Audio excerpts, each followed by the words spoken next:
Another TrekZone.org interviews for Oz Comic Con in Perth. Connor Trinneer is with me. Connor, thanks so much. Pleasure. Welcome to Perth. Thank you, thank you. Now, this isn't your first time, you've been here before? I was here a few years ago, yeah. Fantastic, it's a beautiful city. It's a lovely city, yeah, I like Perth. Best one in Australia, I reckon. You think? You from here? I am a Perth boy, based in Brizzy at the moment, but yeah. It better be, because it's far away. Yeah, that's right, and that's why it's so lovely. Yeah. Because it's far away from all that other rubbish. Right. Now, for 4 years, you graced our TV screens as Trip Tucker III, the chief engineer on the first Enterprise. What was that like? It was great. I mean, I had not, previous to that, had any sort of role that was that expansive. I also hadn't had a role that was that important. I had no idea that that part was going to be what it was. When I got the part, I thought I was Scotty, basically. Being the engineer, I thought, gosh, I'm going to work for a couple of days and a week, and then, have 3 days off, learn how to surf, do whatever, blah blah blah. And I opened up that pilot script, and I was like, oh boy, I'm in this, man. I'm in this. Nobody told me I was part of this triumvirate with the captain and T'Pol. So that was nice to know once I found out myself and the pilot. But yeah, I don't think you get, as an actor, a lot of opportunities to play parts like that. And I just feel, very fortunate that I did, and I got I got so much rope to hang myself with, as they say, So it was fantastic. It was fantastic. I wish it had gone. I think we all do, longer than 4 years. But hey ho, that's the actor's life for me. You lose jobs all the time.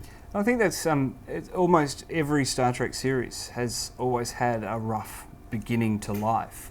Like Next Generation, it took 2 seasons, or Next Generation and DS9 took 2 seasons to really get going. Voyager took 7.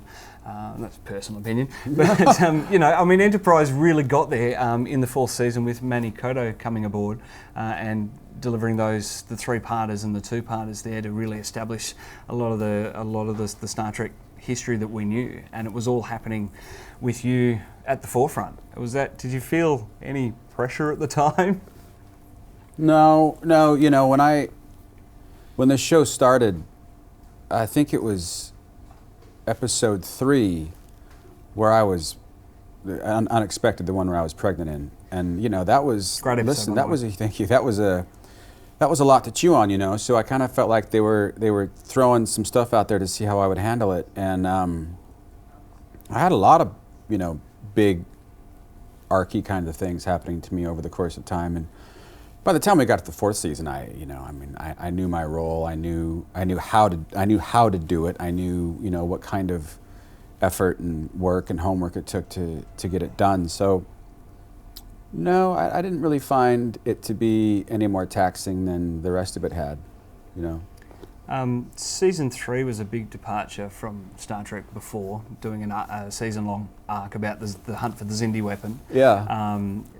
That was it was almost the beginning of the departure of Gene's Star Trek in a certain sort of way, and it also put Trip on a bit of a character spiral for him, losing his sister in the season 2 finale.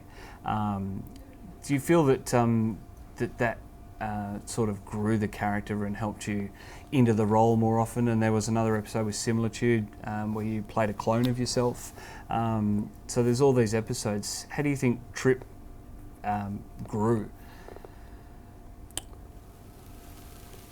And that season, season 3 was at best a thinly veiled reaction to 9/11. So we were all really kind of going through how all that had, manifested itself in us throughout the year, and the writers were, the directors were, the producers were, what have you, and so it's hard. I don't have a lot of independent memories of that year so much as sort of like a wash of kind of how we all just got through it, and not in a negative way, but just in a way of sort of, the world, something's happening in the world, and we're all sort of coming to terms with that, whereas we were actually doing that, in a storytelling capacity on our show. So, in all honesty, it was kind of therapeutic for me at least. I mean, I got to sort of sort through some stuff. And I think that's sort of what Star Trek is, looking at it in that way, in that it is a reaction to, or a discussion about real world events. As you say, it was a reaction, sort of a reaction to 9/11, a big catastrophe, a big horrible incident that sends people on a path. That's really Star Trek. In a way. Now, moving on, after Enterprise, you joined another big sci-fi franchise at Stargate, and you're our favourite Wraith in the Miller household. Michael. Christopher Heyerdahl won't want to hear that. What was that like, joining almost a sort of a rival sci-fi show, coming aboard and taking on this really cool character? Oh, I don't think anybody in the acting side, the show side, thinks of it like that at all. What I liked about it was, Trip was the light and Michael was the dark, and we all have those facets of our psyches and personalities. So I really enjoyed, that's the right word for it, kind of exploring that side of, because I've never gotten a chance to play anything like that before, and I didn't audition for it. They offered it to me, and I don't know that I would have gotten it had I auditioned for it, but I was able to build from the ground up this character, and that's always really what you hope to do and what you look for. And and in terms of the experience, I mean, they weren't dissimilar. I mean, everybody on that set really got along very well, and you're working long hours because of the sorts of things that you have to deal with the CGI and the whatever. It just takes a long time, and my role took 3.5 hours of makeup. So whereas with Trip, it was 15 minutes of a little bit of coverage spray, and I was out of there. And this was, and it was, I think, beneficial for me, because you get there at 4:30 in the morning, and Michael was nowhere to be found in my head at that time. So they begin to, over that period, he starts to show up on my face, and then you get to kind of like, I don't know, meditate on it, I guess, because you're sitting in that chair and they're putting it all on you, and then you throw the costume on, and and you get there and you look at yourself in the mirror, and then you're kind of set in, you're locked in, and then they throw the eyes on, and it was interesting because it literally changed the way I saw, because they were cat-eye contacts, so all my peripheral vision was gone. So I looked at the world in a whole different way, and yeah, it was a great experience. I would like to have seen where he would have gone, because I think there were plans for him had they, again, carried on with their show. But no, I got a lot of, it was a lot of fun.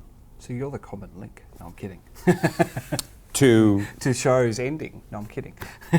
Could be. Enterprise. No, could be. No, not at all. I'm Hemlock. But did you feel anything coming into this family, the Atlantis family? Were you welcomed with open arms into the Atlantis family when you came aboard as Michael? Yeah, I mean, maybe more in a sense that I was coming from an entrenched world of sci-fi, and they knew my work really well, and I don't know this for a fact. I don't think that the role was meant to be more than an episode. But I could tell over the course of that week that their wheels were spinning about how to carry this on.